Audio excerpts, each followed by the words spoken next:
Welcome to Sexology, a podcast that untangles the science of sex and pleasure. And now, with this week's episode, your host, clinical psychologist, Dr. Nazanin Moali. Hello there. Welcome to another episode of Sexology Podcast. I'm your host, Dr. Nazanin Moali. If you are recently joined our listeners, I want to welcome you. And also, I want to say I have a gift for you. So one of the main challenges that I see in my practice are women who are struggling with cultivating healthy sexual desire. At times they feel they're broken, they're defective. They think that they're not able to have and experience the desire they used to have. So I created this ebook completely free. I'm gifting this to you. In the book, I'm going to talk about the actionable things that you can do to improve your sexual desire, because you deserve to have a healthy sexual desire. And many times, if it's not hormonal, there are things you can do to address it and increase it if that's something you're interested in. So make sure you are downloading the ebook. It's a link in the show note. If you are on our email list, you already received it. If you're not on the email list, make sure you're signing up, because on a weekly basis, I'm sending tons of good new content, and I hope it will be helpful for you. So today's episode, we're going to talk about sexual orientation OCD. So there is a difference between people who are in the process of coming out or in denial about their gender, sexual orientation and the gender identity, and the people who are struggling with form of OCD, which shows up as sexual orientation OCD. In this episode, we're going to talk about what is sexual orientation OCD, what are some of the misconceptions about it, and how do you know if you're struggling with sexual orientation OCD versus being gay or in denial? So I'm so excited to invite Dr. Menije Boduran-Turner on our show. Dr. Boduran-Turner is a psychologist. Her practice name is Embracing You Therapy. She's a leading expert on OCD who is passionate about helping you be in charge of your life, not OCD. In therapy, her goal is to break the cycle and help her clients regain their power and strength. Dr. Menije is a licensed psychologist in private practice in Los Angeles. She has been treating OCD and OCD spectrum disorders since 2012. She completed the behavioral training offered by the International OCD Foundation's Training Institute. She utilizes CBT and exposure and response prevention, which are both evidence-based treatment for anxiety disorders. Without further ado, here's my conversation with Dr. Menije. Hello and welcome to another episode of Sexology Podcast. I am so excited to have Dr. Menije Boduran-Turner on our show. Dr. Menije, welcome to our show. Welcome. Thank you for having me. I'm so excited to be here. I am so excited to have you on this show. You know, when I was in graduate school, we talked about OCD, you learned about OCD, but it's not common for people to get experience and education on sexual orientation OCD. So I was very excited to hear that's one of those areas that you cover in your practice. So tell us, what is sexual orientation OCD? Yes, and I think that's one of the conversations that's still missing in our culture. We know a little bit about OCD, and we know what we see in the movies with hand washing or people wanting things to be symmetrical, but there is different subsets. So sexual orientation, OCD, specifically is about the person constantly questioning their sexuality. And obsessions around this question and doubt can look different. And I want to also explain that with OCD, obsessions can be thoughts, but they could also be intrusive images or intrusive sensations and feelings. So the most common sexual orientation obsession would be the person doubting that they might be from a different orientation, different sexual orientation that they formerly believed that they were. So typical one would be if a person identified as a heterosexual man will start having thoughts of, what if I'm gay? But it happens other way around too. A gay man may also have sexual orientation OCD, where his brain says, well, how do you know? Maybe you're straight. So again, the thoughts are all about doubting and questioning. They may also have other thoughts that say, maybe you will act on these thoughts. Maybe you already did act on them and you just don't remember. So it's not just about questioning their identity, but also questioning whether they already acted on it or will act on it. And then they may also start having intrusive thoughts in social situations that says, are you sending off signals that you are gay, or the other people think you're straight? So it again makes them question their presentation in social situations. And the bottom of these obsessions are really about not knowing. So someone with sexual orientation with OCD will say, if I could just decide, if I could just know, I will be okay with the outcome, but my brain won't let me settle it. So their brain malfunctions and won't let them decide. So it's not about the person having any fear of what their true identity is. It's about their brain not letting them settle it. And as a result of it, as you know, OCD has a vicious cycle. The person has obsessions, then they have anxiety, and they do compulsions. So I wanted to explain, when we talk about what sexual orientation OCD is, also explain maybe what are these compulsions that a person with specifically sexual orientation OCD would do. So one of those compulsions is avoidance. As you know, with OCD, it's very typical for people to avoid things that triggers their anxiety. So with sexual orientation OCD, they will avoid places, like if, again, in this scenario, let's say this is a straight man that is having intrusive thoughts about being gay. So he may avoid areas of the town, cities or clubs or restaurants that are popularly known for, homosexual people, or they may avoid clothing items or saying words that may come across as the opposite orientation that they formerly believed they were. So again, avoidance of places, things. They might even stop dating altogether because they are so unsure. They don't want to mislead their partner.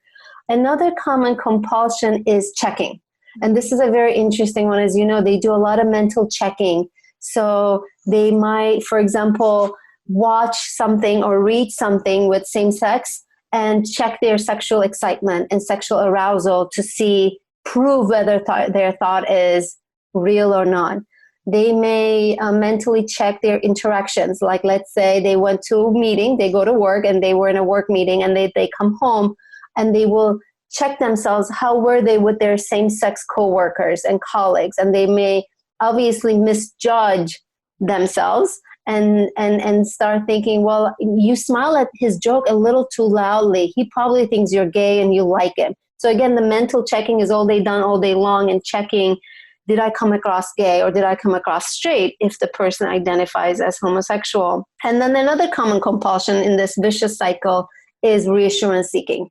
So they may ask their family members or friends, have you always thought of me as a straight person? And I actually have heard of a situation where a person asked their girlfriend so many times, where their girlfriend then felt very overwhelmed by the OCD in general, and they left the relationship, they ended the relationship, which then the person took it as another kind of a, sign that, yes, underneath it, my thoughts are real.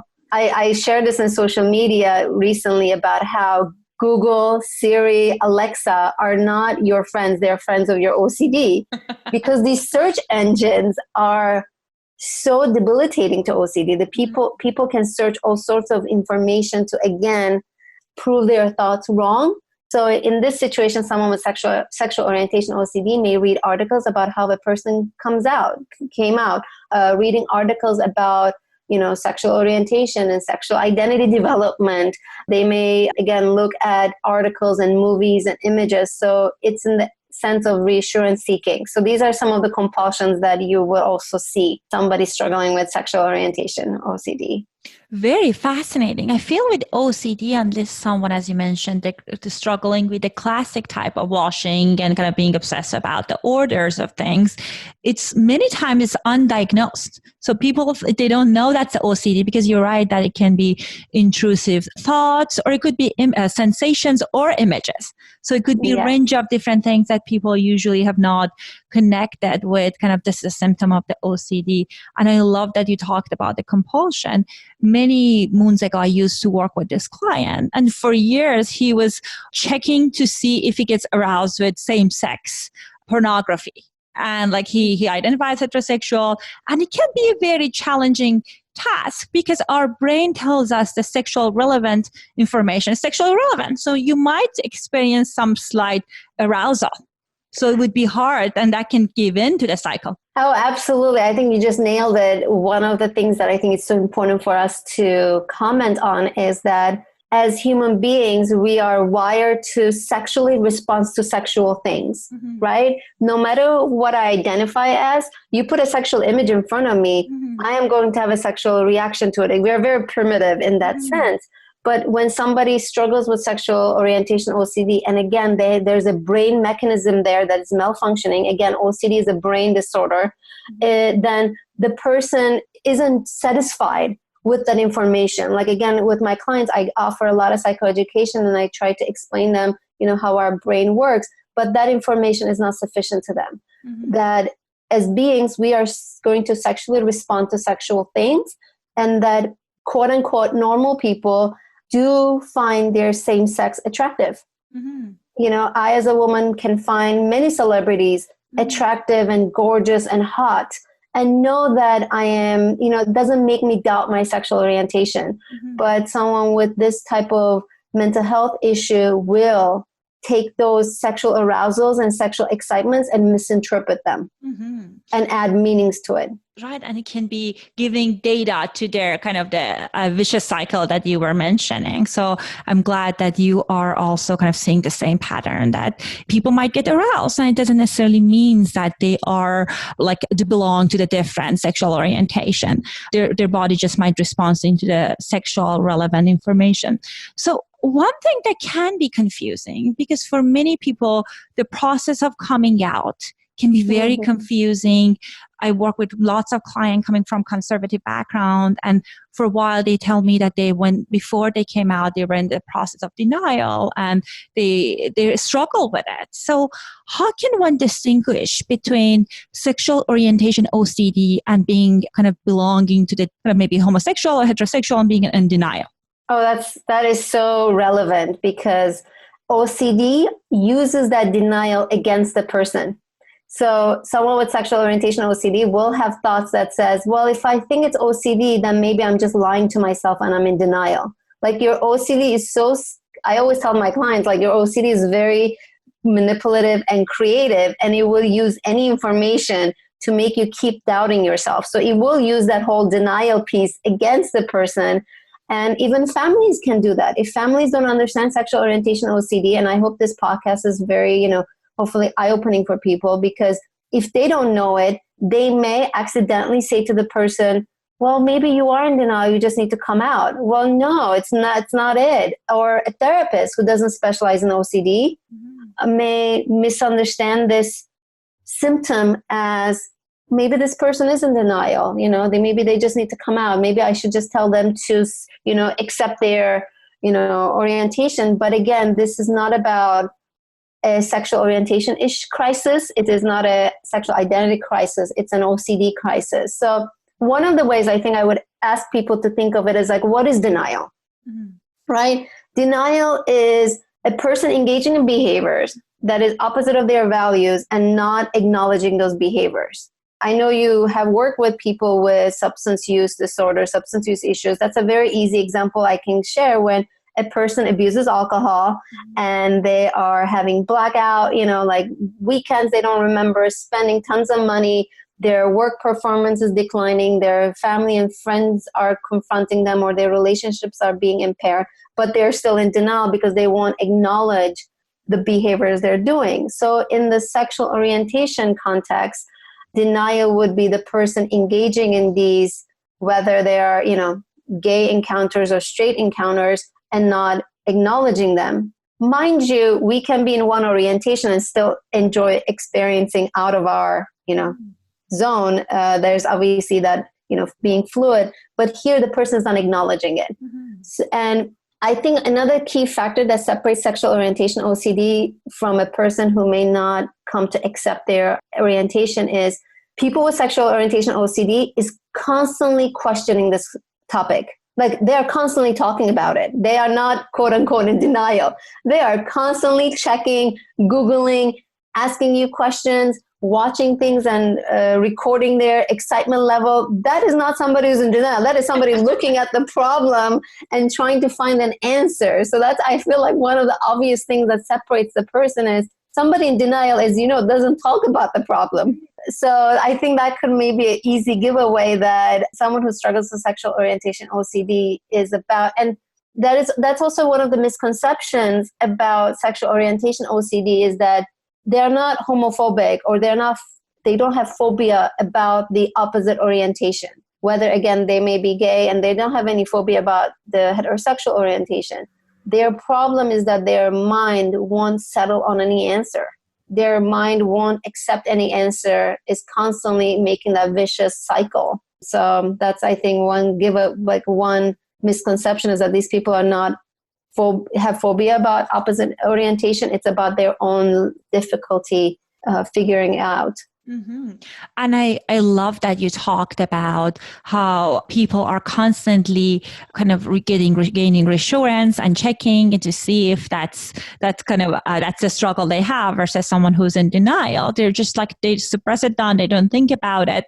So as you know, I'm not an OCD specialist, but I see some clients with OCD challenges because of my work with eating disorder clients. So that's a common co-occurring challenge. And one of my clients, which I loved, I was treating for eating disorder, and then she was identifying as same sex. And like one of their struggle was what you just talked about with sexual orientation OCD. And for sessions after sessions, we were going over every single incident that she felt some mild attraction to the opposite sex, and kind of checking and reassuring and processing. And I was like so green in this. I was like, okay, yeah, let's talk about it and stuff. And then 3 months later, she was we realized that it was part of her OCD. And because we were looping back to again, 10 years ago when she once felt a guy was slightly attractive. As you said, her sexuality is fluid, and anyone can find the opposite, same sex attractive. So that was interesting. Yes, and that's the thing. I think also how OCD is different from our normal experiences. It's very normal for us to experiment. It's very normal for us to ask ourselves questions. What do I like? Who do I like it with? What do I like to do? So again, it is not the process of questioning that is the red flag here, because I don't want anyone listening to this, having ever asked themselves a question, think that they have OCD. It's the idea that, first of all, we all have bizarre, intrusive thoughts throughout the day. Mm-hmm. We all do. But someone with OCD takes them too seriously and holds on to them and attaches meanings to them. So again, when I work with somebody and they said, the other day I was wondering and I was having thoughts about my sexual orientation, I want to assess, after having those thoughts, what was their anxiety level? Because again, the vicious cycle of OCD, they are going to feel very ego dystonic, that these thoughts don't align with their true inner desires and wishes. So most of these people that have sexual orientation OCD have already been in a relationship with their preferred orientation. So again, these thoughts feels very opposite of what I thought I like. It's opposite of what I've been doing, which is where, again, OCD gets them, quote unquote, is because it kind of makes them doubt and question themselves. Mm-hmm. And we already talked about some of the misconceptions that's connected with sexual orientation OCD. But tell us, is there any other common one that you've been experiencing working with your clients? Absolutely. I think one of them, like we talked earlier, is that people have a very, unfortunately, narrow opinion of what OCD is. Mm-hmm. We think it's only hand washing. It's about fear of contamination. And so we don't think sexual orientation OCD was a thing, or at least for some people, they don't know that was a thing. So again, it's misconception that OCD is this one thing and sexual orientation OCD doesn't exist. Mm-hmm. I think another misconception, especially for those people who suffer from it, is that everybody has sexual responses to their same sex. Like everybody has same sex attraction. Mm-hmm. It doesn't mean anything. Like we're not going to act on it. We just view somebody as sexually attractive, beautiful, hot. Mm-hmm. And so someone who suffers from OCD doesn't acknowledge that some of these sexual reactions are very normal. And like we talked already, they don't have a phobia. This doesn't mean that they have some repressed like discrimination. And I think one of the reasons I also like to talk to my clients about when they sexual orientation OCD is understanding their exposure to sexual information. Because if we've been taught something is a taboo and forbidden, and we have an intrusive thought about it, we get more anxious. Mm-hmm. Because, oh my God, it's a sin in my religion or in my culture, like you said, conservative backgrounds. Oh my God, I'm a bad person for having this thought. So again, history of being taught certain things being a taboo and forbidden also feeds into this misconception that I'm evil, something is wrong with me. Mm-hmm. And I love that you brought up that anxiety, because I find that sometimes people confuse anxiety and sexual arousal response. Can you tell us a little bit about that based on your experience? Yes, and that's a very difficult one because they are mistaken. Like there's a lot of situations that anxiety may look like excitement, right? Like we get that butterflies or that fight or flight response. When we're nervous, our body may be ready to go. And that doesn't mean that we are interested. I think there's that misconception that it's just mistaken a lot of times because of the similar physiological responses between anxiety and sexual arousal. So the person may think their anxiety is a sexual arousal, therefore it means I am really this orientation that I didn't accept of myself yet. So I think what I would ask my clients to do is really trying to understand what is the thoughts before the anxiety. Mm. And there you can separate a genuine sexual arousal from genuine anxiety is the thoughts behind it.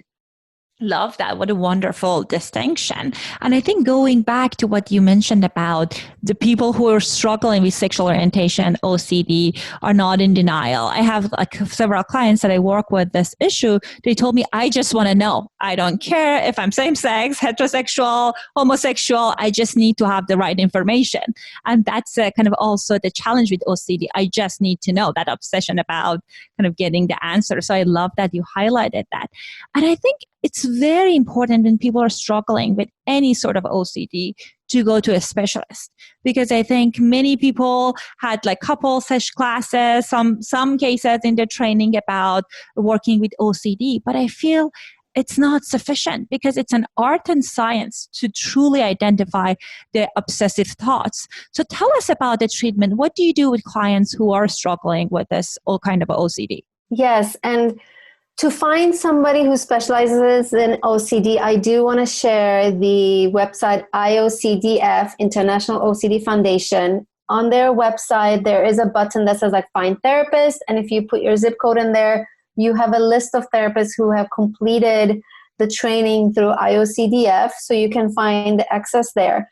And if you talk to a therapist on the phone for your phone consultation, I really, really want to encourage everyone to look for exposure and response prevention treatment. Mm-hmm. So make sure your therapist utilizes and applies ERP, which is the number one treatment for management of OCD. There's other complementary treatments that you will incorporate, like medication, mindfulness, some cognitive therapy to address some of the cognitive errors. But the number one thing will be ERP, which is, again, exposure response prevention, which you expose yourself to your feared stimuli, whatever the thought or the trigger that makes you anxious. And then you want to avoid doing the compulsions and tolerate the anxiety. So, for example, when you were just speaking of the denial, you do ERP around being in denial. So, for example, you would have the client or the person write a script that says, I'm in denial. Yep, I'm in denial. I'm in denial that I am so, like I'm straight. I'm in denial, like have them repeat and write down stories about their denial. So you do ERP around the idea of being in denial because that's what your OCD is telling you. Other exposure activities might be intentionally, watching things that are with same-sex attraction or opposite sex attraction if you identify as homosexual, reading articles about, again, your worst case scenario, that reading articles about somebody coming out at the age of 70 and what it would be like if they only accepted it earlier in their life. I mean, you go towards your worst fears. Mm-hmm. And one of my favorite tips I loved hearing about ERP is that, one of the things I should say this first is that when you work with, when you go to therapy, the number one thing you need to do is, after making sure your therapist is specialized in OCD and knows ERP, is learning about why you're doing ERP. Mm-hmm. Because in this journey, it's going to be very difficult and it's going to be hard, and you really need to have a good understanding of why you're doing it. So psychoeducation and understanding why you're doing it is such an important foundation. And a lot of times people have said that treatment was ineffective because they didn't get that piece. Mm-hmm. So once you understand why you're doing it, another way I love thinking of ERP is obviously doing these ERP exercises. You are creating a scenario that is very extreme, that is very extravagant. It is taking your fear and magnifying it because you want to stand tall against your OCD. Mm-hmm. And then the people say to me, well, that's not really going to happen in real life. I'm not going to become straight or gay when I'm 70. Yes, but it will make it easier for you to tolerate your work meeting. Mm-hmm. When you laugh at a same-sex colleague's joke or your opposite sex colleague's joke. So it really makes living every day easier when you go ahead and let your mind almost travel to the extremes. It makes normal life situations so much more tolerable. Mm-hmm. We think of it as like the mental gym you go to and you push these very heavy weights, mental fears, and you work through them, and it makes kind of your everyday interactions easier. So I really like to use that as a motivation to why I'm going to ask people to sit with their worst fears every day. So that's the other thing. You got to do ERP every day, about 15 to 20 minutes. Mm-hmm. And I just want to say, because we can talk hours about the way ERP can look, because there's so much variations. Mm-hmm. So you just want to create a hierarchy of things that triggers you, and then work gradually towards exposing yourself to those things. Thank you so much for that overview. And I love the specific example for sexual orientation OCD exposures. And guys, if you guys are not a clinician, I love that Dr. Menije shared with us the steps, but it's one of those things in order to set yourselves for success.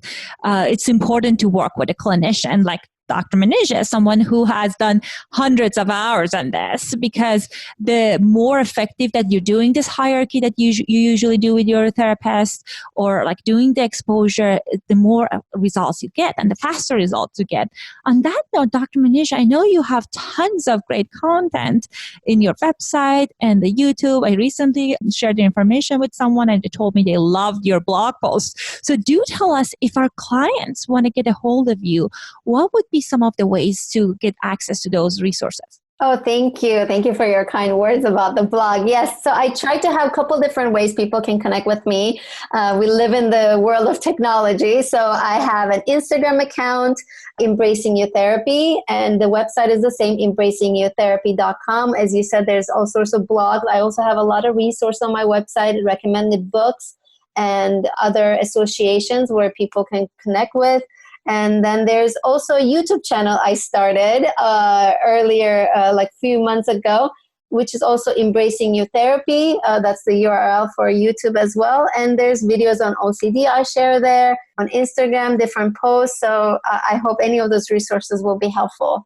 Excellent. I personally follow her on Instagram, and I think the content is just perfect. It's short enough that kind of like, how I was sharing with you, our attention these days are short, but I think the information is gold. Guys, I'll make sure that the information about the resources that Dr. Menije mentioned are going to be in the show notes. Dr. Menije, thank you so much for taking time out of your busy schedule and sharing your expertise with us. Oh, thank you so much for having me. It was a pleasure talking with you. Have a great day. You too. I hope you found my conversation with Dr. Menije helpful as far as giving you good information about what is the difference between someone who's exploring their sexual orientation, whether they are in the process of coming out or they notice they're attracted to a different gender, or if it's part of their OCD. Besides sexual orientation OCD, as we talked about it during episode, at times people struggle with the OCD, with the pure form of OCD that Dr. Menije mentioned, with hand washing, fear of germ, whether it's obsessions, only obsessional part of it, or it's obsession and compulsion. It's impacting their sex life tremendously. A few months ago, I did this bonus episode, if you guys remember, on this topic. And I also wrote an article based on my research in this area, and I published it on educational part of Pornhub website. I leave a link in the show note to that writing. So if you're curious to understand and learn more about it, that blog post can be a good start.